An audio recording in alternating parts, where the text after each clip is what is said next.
ಬೈಂದೂರು ಸಮುದಾಯ ಆರೋಗ್ಯ ಕೇಂದ್ರವನ್ನು ಮೇಲ್ದರ್ಜೆಗೆ ಏರಿಸಿ ತಾಲೂಕು ಮಟ್ಟದ ಸರ್ಕಾರಿ 100 ಹಾಸಿಗೆ ಹಾಸ್ಪಿಟಲ್ ಬಗ್ಗೆ ಗ್ರಾಮಾಂತರ ಪ್ರದೇಶದ ಯಳಜಿತ, ಗೋಳಿಹೊಳೆ, ಅರೆಶಿರೂರು, ಬೈಂದೂರು ಶಿರೂರಿನಿಂದ ಮರವಂತೆ ಮುಂತಾದ ಗ್ರಾಮೀಣ ಜನರು ಮುಖ್ಯಮಂತ್ರಿಗಳಿಗೆ ಸಹಿ ಸಂಗ್ರಹ ಆಂದೋಲನ ಮಾಡ್ತಾ ಇದ್ದಾರೆ.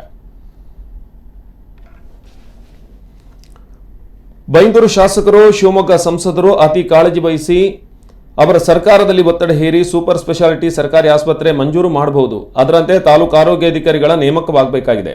ಬೈಂದೂರು ತಾಲೂಕು ಕಾರ್ಮಿಕ ಮುಂದಾಳು ಹಾಗೂ ಕೃಷಿ ಕೂಲಿ ಕಾರ್ಮಿಕರ ಸಂಘದ ಅಧ್ಯಕ್ಷ ವೆಂಕಟೇಶ್ ಅವರು ಬೈಂದೂರಿನಲ್ಲಿ ಸರ್ಕಾರದ ಗಮನ ಸೆಳೆಯಲು ತಾಲೂಕು ಕಚೇರಿ ಎದುರು ಮನವಿ ಅಭಿಯಾನಕ್ಕೆ ಚಾಲನೆ ನೀಡಿದರು. ಯಾವುದೇ ಕಾಯಿಲೆ ಬಂದರೆ ಹೆಚ್ಚಿನ ಚಿಕಿತ್ಸೆ ಬಗ್ಗೆ ಈ ಭಾಗದ ಜನರು ದೂರದ ಕುಂದಾಪುರ, ಉಡುಪಿ, ಮಣಿಪಾಲ್ ಆಸ್ಪತ್ರೆಗೆ ಹೋಗುವ ಪರಿಸ್ಥಿತಿ ಈಗಲೂ ಇದೆ.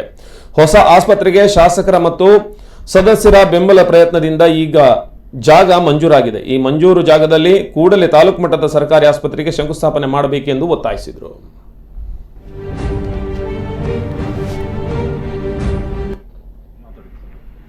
ಬೈಂದೂರು ಕ್ಷೇತ್ರದಲ್ಲಿ 100 ಹಾಸಿಗೆಯ ತಾಲೂಕು ಹಾಸ್ಪಿಟಲ್ ಬೇಕೇ ಬೇಕು. ಯಾವ ಕಾರಣದಲ್ಲಿ